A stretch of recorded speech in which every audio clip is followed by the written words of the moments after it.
By Stephen McIntosh. Entertainment reporter. Image copyright John Paul Petrus. Alexandra Burke has battled more than her fair share of criticism in the last year, something she says is partly down to the way confidence is perceived in the UK. There's every reason for Alexandra to feel on top of the world. The 2008 X Factor winner is fresh off the Strictly Come Dancing tour, has new music coming out, recently landed role in the West End revival of Chess, and is going on her own solo tour later this year. But, as the 29-year-old gears up to release her third album, the truth is, she is open about the turbulent time she's had in recent months. It's so easy to get into a habit in this industry of, when someone asks how you are, you say, "Oh yeah?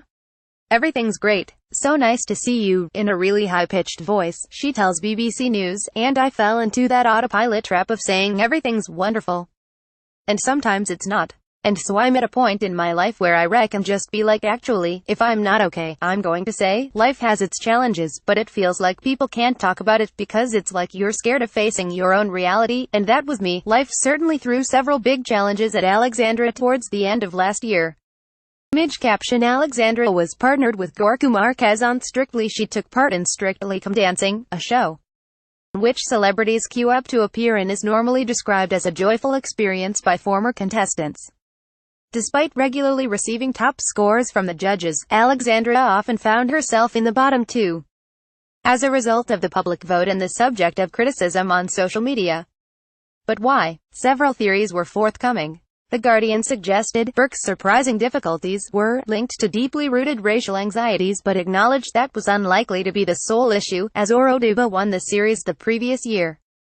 The Sun's Dan Wooten, meanwhile, claimed Alexandra was far too cocky. In an article for the Guyliner which staunchly defended her and rapidly went viral, Justin Myers seemed to hit the nail on the head. According to some, Alexandra is gushing, over-complimentary, talkative, excitable, dramatic, theatrical, over-the-top, grating, mildly annoying, calculating, overly humble and modest, he said.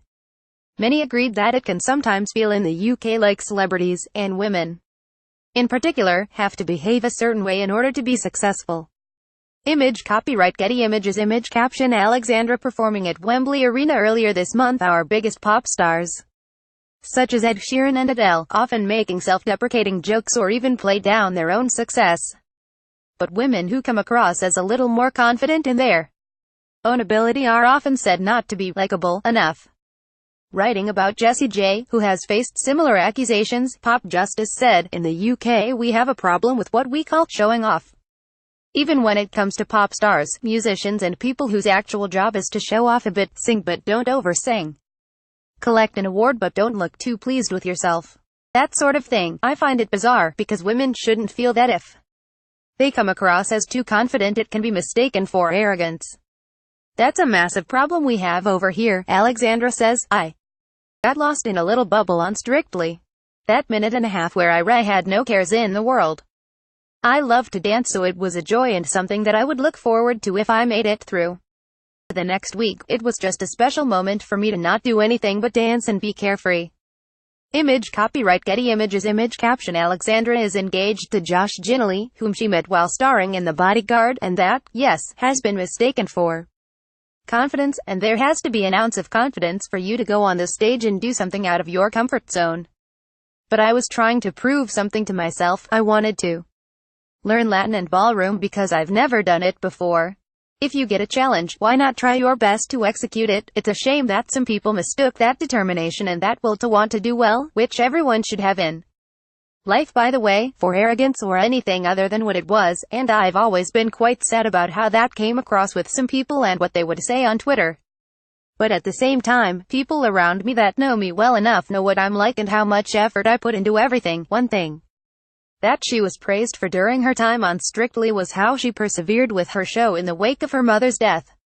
Melissa Bell, a former lead singer with Soul II Soul, died in August, just as Strictly was due to begin. Having gone through a period of what must have been horrific grief, I ask whether she has any advice for anyone else suffering a close family bereavement. "You know what, I'm probably not the right person to answer that now, because I'm throwing myself into work," she says candidly. "Some people have said that's not the right thing to do, but that's just my coping mechanism, to be busy and not thinking about anything. So actually, I don't know how healthy it is or not healthy it is, so Really, I would just advise people to be around people they love. If you want to cry, you can cry in front of them, or if you want to share great memories, be around people who totally support you whatever mood you're in, and that's the people I have around me. Image. Copyright Getty Images. Image caption: Alexandra appeared on X Factor with Owen Quigg, Far Left, Diana Vickers and boy band JLS. For now, Alexandra is focusing on her new album, which she's been working on for 5 years. Among the tracks is a duet with Ronan Keating. It's been a long time, and a lot has changed in my life, she says. Some songs that I wrote in 2013 actually didn't make the cut because it's not how I'm feeling right now in 2018. Speaking about her future collaboration plans, she says, I really want to do something with a female, because I haven't yet. I really want to do something with Jessie J, Emily Sandé, Bebe Rexha, and her other career plans go well beyond music. I would love to one day write an autobiography, but for me it's about timing and confidence. She says, writing an autobiography is deep, you have to let every cat out of the bag. I'd love to do one, especially now it's 10 years on from the X Factor, so I feel like soon would be a nice time. Image. Copyright John Paul Petrus. Alexandra is clearly proud of her time on the X Factor, which has now come full circle thanks to a recent chance encounter. I have amazing memories with Ruth Lorenzo, JLS, Owen Quigg, who I caught up with the other day. He's a radio presenter in Belfast, so he interviewed me. He looks so different now, he was so young back then. But yes, it would be nice to reflect on the great times that I shared with all of those amazing people at that time. The Truth Is by Alexandra Burke is out now. Follow us on Facebook, on Twitter at @BBCNews, or on Instagram at BBC Newsents. If you have a story suggestion, email entertainment.news@bbc.co.uk.